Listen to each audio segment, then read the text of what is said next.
Hello, Falls Church. I'm here to do a lesson for you guys during this advisory on alcohol, nicotine, and other drugs.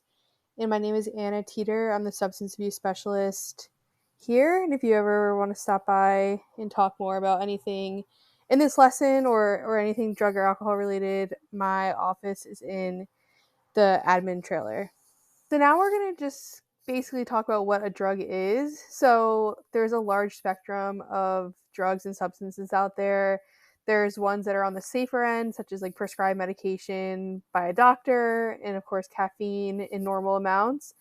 But the substances that we're going to discuss today are the psychoactive drugs that alter your mood. So, like marijuana, alcohol, opioids are some examples of what we are going to go over today. In discussions about drugs during the teenage years, one of the biggest arguments against it is obviously in regards to brain development. So your brain doesn't finish developing until you're closer to 25.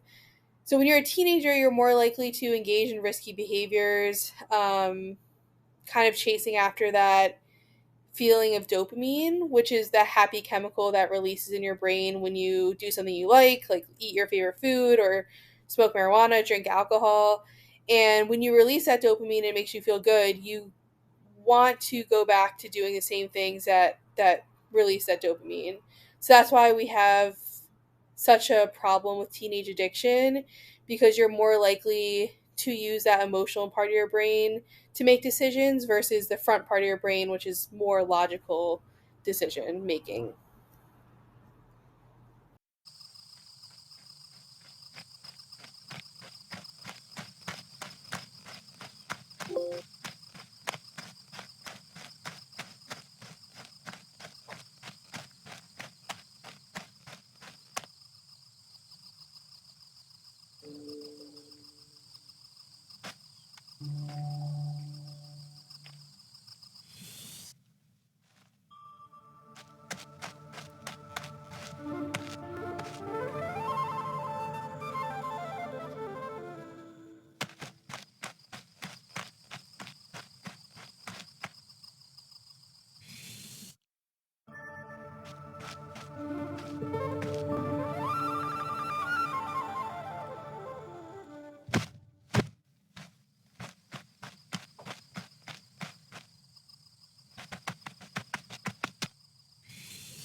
So that video is a really good universal example of what addiction looks like.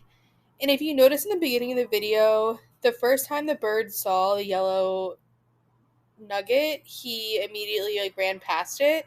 And that's what we see a lot of times with addiction too, is the first time you might be offered a vape or alcohol, a lot of times people do say no. And just the more you become exposed to it, the more you're around it, the more some people are just very curious and want to try it. In the beginning, he would eat the yellow nugget and he would fly into the air and he felt really good. So that's that representation of dopamine flooding his brain and making him feel great and flying. But as the video progressed, you saw that eventually he started slowing down, his body started changing, and he just generally looked unwell. So that's kind of the progression of addiction is, of course, in the beginning, it can be fun, it can be exciting, it can be a way to satisfy that curiosity. But as time goes on, the addiction gets worse. It can end up deteriorating your whole body and a big part of your life. So when we look at the factors that could cause someone to have a problematic relationship with drugs, a big one is environment. So if you are around people that use a lot, you could be more tempted to try it or just have more access to using drugs or alcohol. The type of drug, some drugs are more addictive than others. Genetics, if you have a family member that has an addiction, it does not mean that you are also going to have an addiction, but you do have a higher chance of developing an addiction if you use an addictive substance. Mental health and trauma is a really big one. A lot of people cope with anxiety, depression, stress with using drugs and alcohol, which then can actually make their mental health worse and in turn also cause them to develop a substance abuse addiction. Then age of first use, the younger you are when you start using anything, the higher chance you have to become addicted to it because again your brain is not developed yet. So the younger you are, the more your brain is vulnerable to developing an addiction. So in our society, there's a lot of misunderstanding and judgment around people that struggle with drug abuse and addiction. And that's why we like to use these pictures to represent that the actual drug use is a very small part of the whole picture of what's going on. There's usually a lot of factors, like the ones you can see like below the iceberg, that can cause people to fall into addiction, can cause people's addictions to get worse, and can be a barrier to getting clean and stopping an addiction. So when we provide substance use treatment, we really like look at the whole picture to address some of these factors that could be going on, because once those factors are addressed, it will make addressing the actual drug use more effective.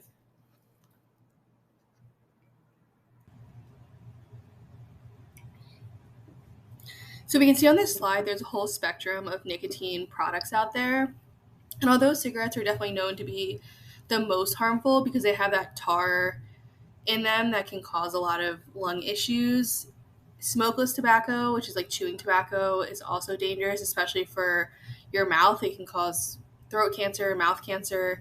And then the most popular amongst teenagers, which I'm sure everyone here is aware of, e-cigarettes or vapes, have nicotine in them, and they also have a variety of other chemicals that aren't found in cigarettes but are also bad for you. Hey, let me ask you something. If I put a little arsenic in my cow's water every day, would you drink its milk? All right, so what if I put some lead or formaldehyde in its food? Would you eat its meat? Probably not, because they're toxic.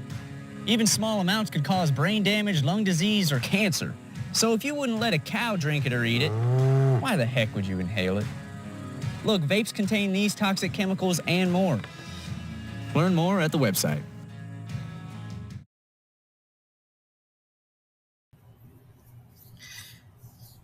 In looking at this slide, we see two advertisements, one on the left for vaping and one on the right for cigarettes. And both of them have a similar appeal. Like they want their products to look cool, market towards young people. And we're going to see the same thing on the next slide. And the reason for this is the younger a company that sells an addictive product, such as cigarette companies or vape companies, get someone hooked on their product under the assumption that potentially they could use this product for the rest of their lives, they're going to make way more money. So if they get someone hooked on their product at the age of 16 and they vape for the next 30 to 50 years, that's thousands and thousands of dollars that are going to go into their pockets just from that one person. So that's why they want to advertise towards young people versus advertising towards older people that might already be addicted to their product or are just not really their target customer. Cannabis refers to the technical term of marijuana or weed, pot, tree. There's a lot of different terms that are used to describe cannabis in today's culture, and it refers to like the dry leaves, stems, and seeds of that plant. And there's really two main components of it: the THC, which is the part that's impairing or mind altering. It causes that high that people get when they smoke marijuana. And CBD now is used more so in like lotions and other products that you can get over the counter because it does not cause any sort of high or impairment. Ways that people can consume marijuana.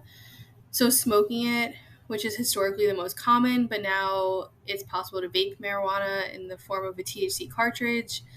Dabbing it, which is using a THC concentration, and edibles, which is when marijuana is put into a candy, a baked good, or some sort of food. And the dangerous part about edibles is because it's absorbed through your stomach into your bloodstream, it can be very potent and can cause people to have very significant effects of the marijuana, which can then cause panic attacks and anxiety and other problems.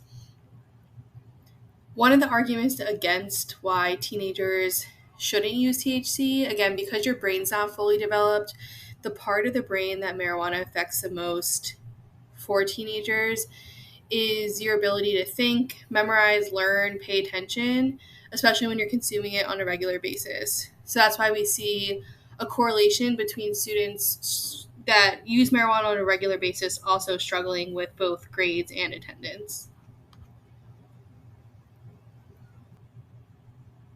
There's often a debate about whether or not marijuana is addictive, but studies have shown that it is addictive. And one of the ways that it becomes addictive for people is they kind of develop a dependence on it. So let's say someone first starts using marijuana to help deal with stress or anxiety.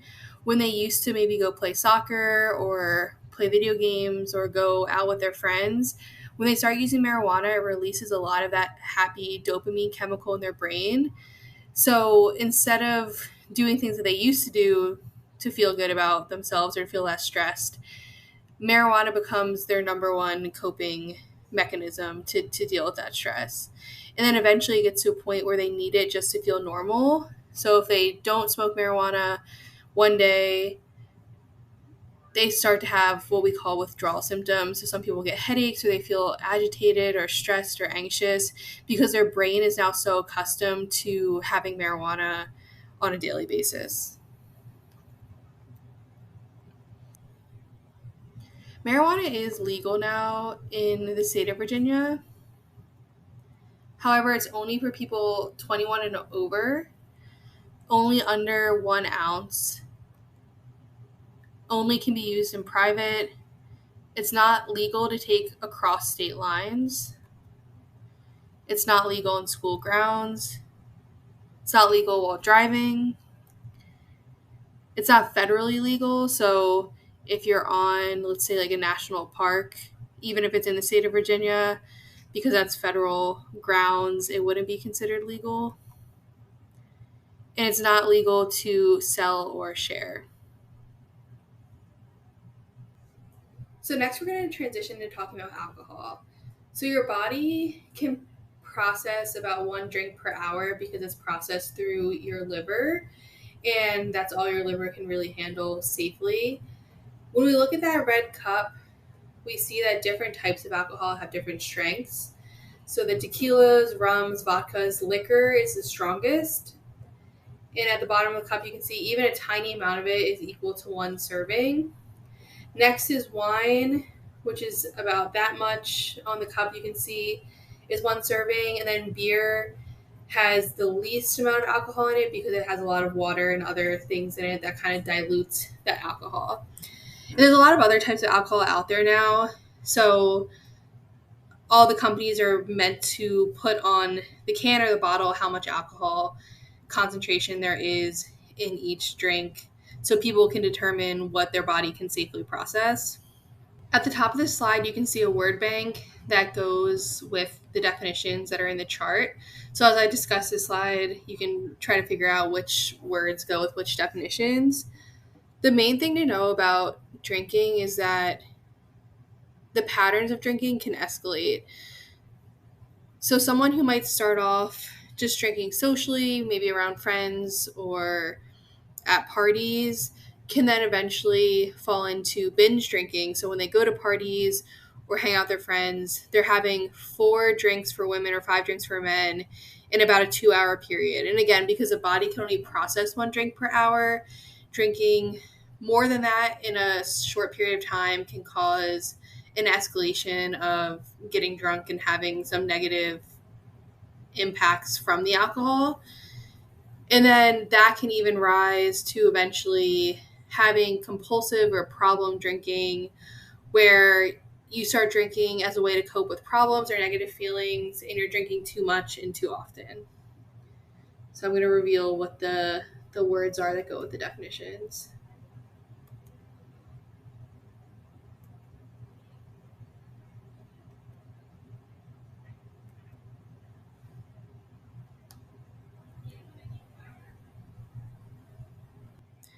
The only way that's going to get you sober again after drinking is time. And it's because, again, your body takes time to process the alcohol. And when I work with students and we talk about alcohol, the 2 main points that I like to bring up is, first of all, people do dumb things when they're drunk, whether it's drink and drive, which is super dangerous for the driver, passengers, other people on the road. Maybe they text someone something they regret or say something they regret. You will tend to do and take part in riskier behaviors that you would never take part in while you're sober. And the biggest problem and scariest thing about alcohol is you can die from alcohol poisoning. If someone drinks too much in one period of time for their body to process, it can maybe look like someone's going to just sleep it off and they'll be fine in the morning. And again, most of the time they will be, but there are people that their breathing and their heart rate slows down so much when they're sleeping or trying to sleep it off that they actually can pass away from alcohol poisoning. So it's really important, if you're ever at a party or you're ever in a situation where someone's really, really drunk and passed out and really unable to communicate or be in a place where they're responsive, is to call to get them help. Because as much as you think that maybe giving them water and having them sleep it off will be enough, sometimes it isn't, and you don't want to, of course, like live with the guilt of what you could have and should have done. Okay. Opioids are technically prescription level pain pills, which means you can't buy them at the CVS over the counter. They have to be prescribed to you by a doctor, and they're only used in circumstances of extreme pain. So maybe after a bad car accident or after a surgery. They're supposed to be used for a short period of time to just address the severe pain that someone is feeling, and it makes the pain feel better, which helps with the healing process. The problem is these pills are really addictive. So if someone uses these after they're not in pain anymore, maybe if they've never been in that severe of pain, it just makes people feel high, and it can get people addicted really quickly because of the way that it interacts with your brain. And across the US right now, we're seeing a massive increase in opioid addiction, although it's been a problem for years and years and years. We've seen across the entire United States, as well as Fairfax County, it's called fentanyl. And there's many problematic things about fentanyl. The first being how deadly it is. So if we see the little bit of white powder on top of that pencil or next to that penny, that's just the amount of fentanyl that could kill someone. So when someone takes a pill that they buy or that they get from someone else and they're not sure what's in it, there's a chance that it has a deadly amount of fentanyl in it and can cause them to overdose and die. The next problematic thing about fentanyl is it's very addicting. So even one pill, trying it one time, could cause someone to become physically addicted to fentanyl and then develop an addiction that could either kill them or just cause their life to spiral into a very dysfunctional territory. The reason why fentanyl is becoming so popular is because it's being put in everything, because it's very cheap for drug dealers to buy it. So now drug dealers are putting it in cocaine to make more profit. They're putting it in pills to make more profit. Because at the end of the day, even though this could kill some of their customers, it's also going to cause their customers to become highly addicted and start spending more and more money on the substance to fuel their addiction. One of the reasons it's so hard for people to stop using opioids once they develop the addiction is your body and your brain become so accustomed to the drug that when you stop using it, your body experiences withdrawal symptoms. And people that have experienced withdrawal symptoms will tell you it's one of the worst experiences of their life. It's like the worst flu that you can imagine. People can't sleep, their body's in pain, they're sweating, they're throwing up, they're anxious, they're restless. Despite being like tired and just wanting to sleep through it, they really can't. So it just causes a lot of pain and suffering for a certain period of time. It's not forever. Once your body successfully gets through those withdrawal symptoms, the next step is to conquer a lot of like the mental parts of addiction. This first part is both mental and physical to get through. So when people develop this addiction and they know that this withdrawal period is coming, they tend to either procrastinate it because they don't want to have to experience those symptoms, or they only last a day or two before relapsing again because it's so hard for them to get through. There are medications that you can be prescribed to help get through this period in a way that's safe and can make you feel less of that physical flu-like symptoms. Next point of discussion on opioids is looking at what the signs of an opioid overdose are. So there's a lot of different signs that different people can display, and everyone's different. But one of the most common ones the most common one really is that you can't be woken up. So someone's basically passed out. Sometimes they're like choking or gurgling because they're trying to breathe, but the opioids shutting down their ability to breathe. And that's why we also see those blue lips and nails. It's a lack of oxygen in the body.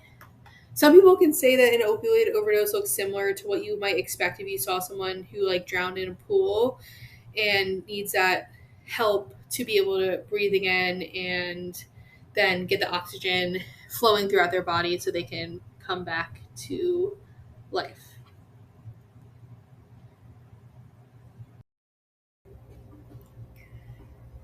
So one of the biggest developments in saving lives in regards to opioid use is Narcan.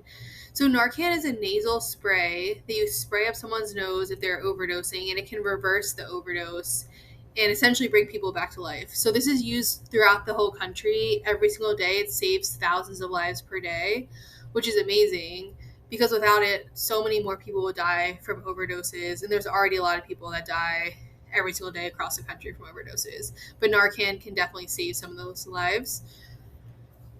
The Revive training, which is a training that teaches you how to use Narcan, is free in Fairfax County through the Community Service Board. So if you look up Fairfax County Revive, you'll see links to sign up for the training.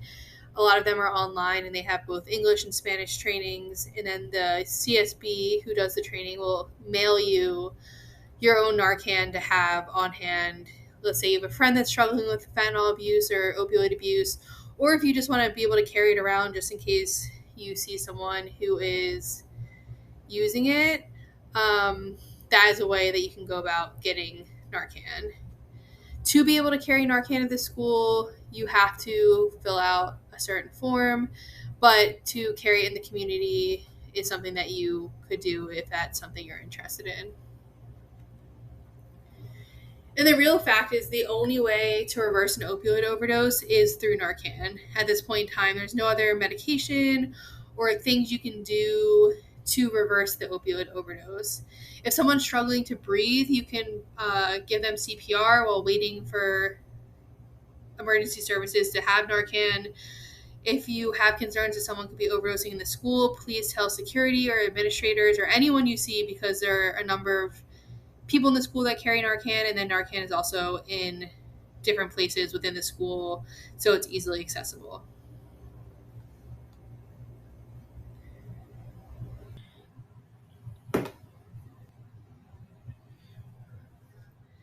So that ends the presentation. We try to just cover the most common substances that we see in Fairfax County. So hopefully you learned some more about some of these substances. If not, hopefully it was a good refresher if you already knew most of what we discussed. Here are some resources on this slide. But again, if you have any questions or concerns, please talk to your counselor. There's a school psychologist here. There's 3 amazing social workers. And my name is Anna Teeter. I'm the substance abuse prevention specialist. And we're all here to support you if you have personal struggles with addiction, or maybe a friend or family member, or if you just want more information. We are 100% here to support you and can help connect you with additional resources if you need it.